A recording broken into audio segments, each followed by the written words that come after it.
বন্ধুরা, এই মুহূর্তে এসেছি আমি এই যে ছাদের উপরেই আছি, আপনারা দেখতে পাচ্ছেন অনেকগুলি ঝিঙে ধরেছে।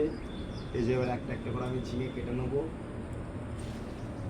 এই যে দেখছেন ঝিঙেগুলো, বাড়িতে যদি চাষ করা হয়, বিশেষ করে ছাদের উপরে যদি বাগান তৈরি করা হয়, তাহলে এভাবে টাটকা ফসল খাওয়া যায়। এই যে দেখুন আমি একটা একটা করে তুলছি, দাঁড়াও তোরা বিস্তার হয়। এই যে ঝিঙেগুলো একটু বড় হয়েছে, সেই ঝিঙেগুলো একটু এই যে তুলে নিচ্ছি। আপনারা দেখছেন খাওয়ার মতন ঝিঙেগুলো কিছু এখন পারবো। এই যে বন্ধুরা দেখতে পাচ্ছেন টাটকা ঝিঙে। এছাড়া আরও দেখছি খুঁজে খুঁজে যেগুলো বড় বড় হয়ে আছে সেইগুলো তুলছি। বিস্তার প্লাস দেখো, এই যে দেখুন বন্ধুরা এখনও এই যে ছোট্ট ছোট্ট ঝিঙে এসেছে। এখন কিন্তু আমি এগুলো দেখুন একদম টাটকা পুরো ফ্রেশ ঝিঙে তুলছি, যেগুলো খাবো। এই যে দেখুন বন্ধুরা এখানে একটা আছে,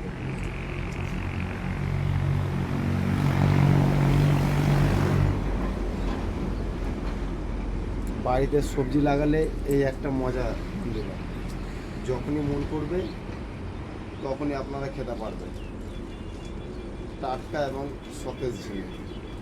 এই দেখুন বন্ধুরা, এটা ছোটো, এটা একটু রেখে দেবো। আচ্ছা, এটা কেটে নিচ্ছি। দেখুন বন্ধুরা কত ঝিঙে হয়েছে, দেখুন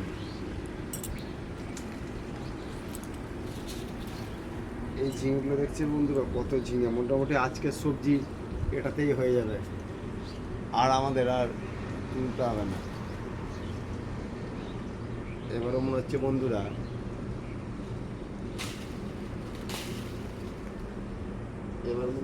আমাকে নিচে রাখতে হবে, কারণ যা ঝিঙে হয়েছে এক হাতে আর রাখা যাচ্ছে না।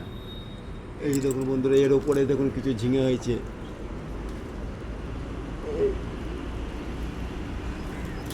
এই যে দেখুন বন্ধুরা এই একটা ঝিঙে রইল, আর ওইগুলো একটু বাড়বে, আরও কিছু ঝিঙে আছে,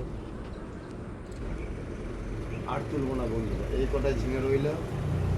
এবার এই ঝিঙেগুলোকে একটা এখানে রেখে দিই, যখনই দরকার পড়ে বন্ধুরা।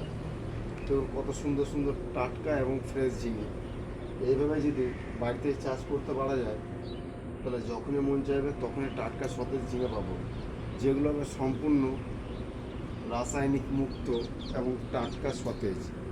বুঝতেই তো পারছেন বন্ধুরা, বাড়ির টাটকা ফসলের একটা মজাই একটা আলাদা।